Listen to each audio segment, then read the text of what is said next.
Alright, so for number 9, we have a polynomial, and part A asks us to verify that our polynomial satisfies the conditions of the mean value theorem on the interval 1 to 4. Okay, well, what are the conditions of the mean value theorem? Let's start there.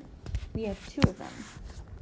The first one is f of x must be continuous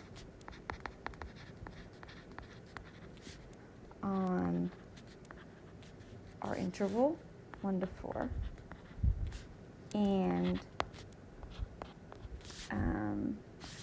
f of x must be differentiable on the open interval 1 to 4.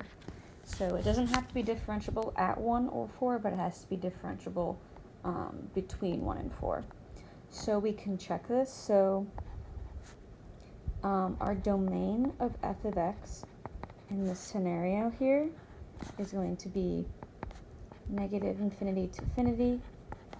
Obviously 1 to 4 is between negative infinity and infinity, so the first one is satisfied. What does it mean for a function to be differentiable?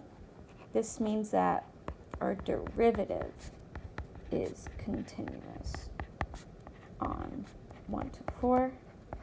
If we take the derivative of this, we get f prime of x is 2x minus 3. This also has a domain of negative infinity to infinity.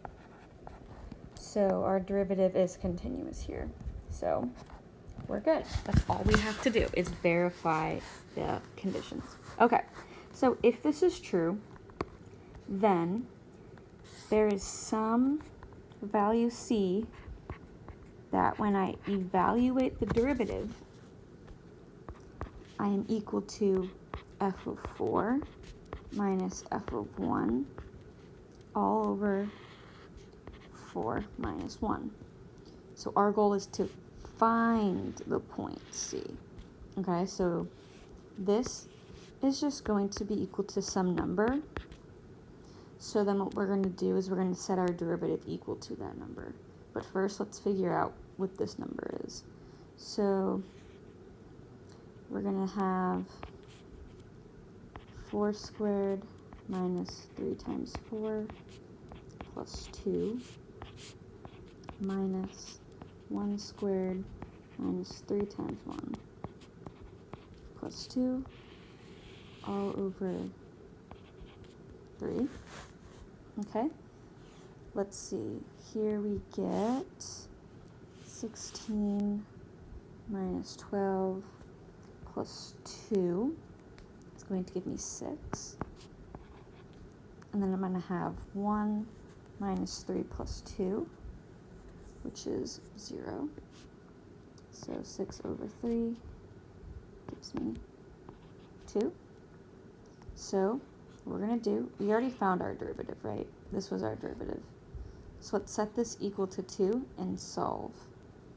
So 2x minus 3 is equal to 2 when, so if we move this over, we get x is equal to 5/2. Or you know what, I guess we should say c, because that's what we were trying to do. Okay? Now, Rolle's theorem is very similar to mean value theorem.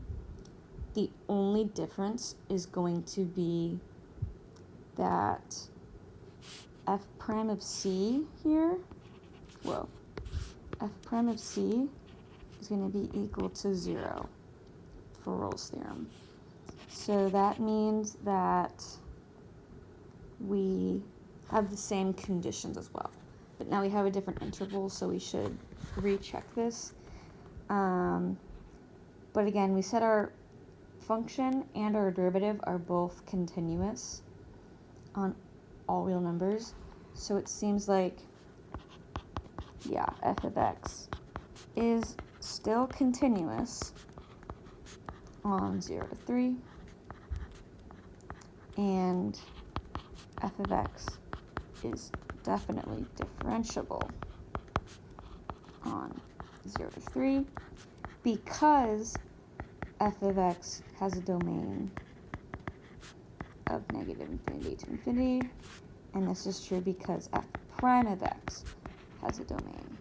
So make sure you understand what you're writing, because there might be a question that asks you, like, does the function satisfy the condition? So make sure you actually understand, like, what it means to be continuous and what it means to be differentiable on these specific intervals, instead of, like, just writing it down without understanding.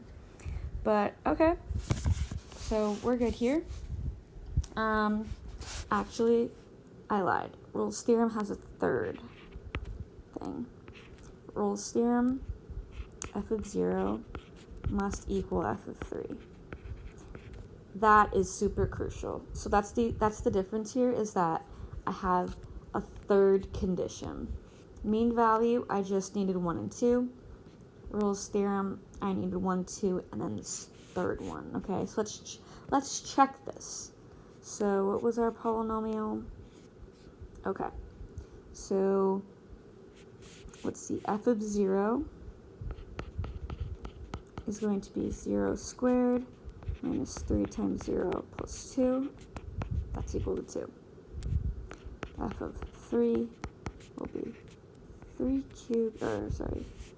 squared minus 3 times 3 plus 2, which is in fact 2. So we've satisfied that. So make sure you actually show that these are the same instead of just writing it, because we don't know yet. I don't know yet. I have to plug in.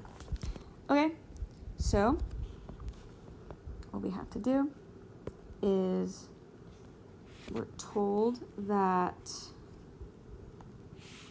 let's see. So before, for mean value theorem, we had this, right? We had like f of 3 minus f of 0 all over 3 minus 0. But f of 0 and f of 3 are equal, right? So this is going to be equal to 0 over 3 minus 0. So here we're going to have f prime of c equals 0. So our derivative is 2x minus 3 equals 0. So if we solve for x, we get 3 over 2. So Rolle's theorem essentially is kind of like finding a critical point within this specific interval, given that we have 1, 2, and 3.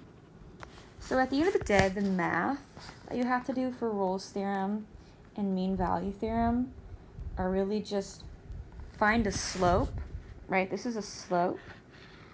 And then we're just setting our derivative equal to that. And then we're just solving.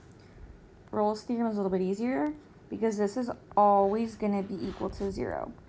Because this has to be true. My endpoints have to have the same y value in order for Rolle's theorem to make sense.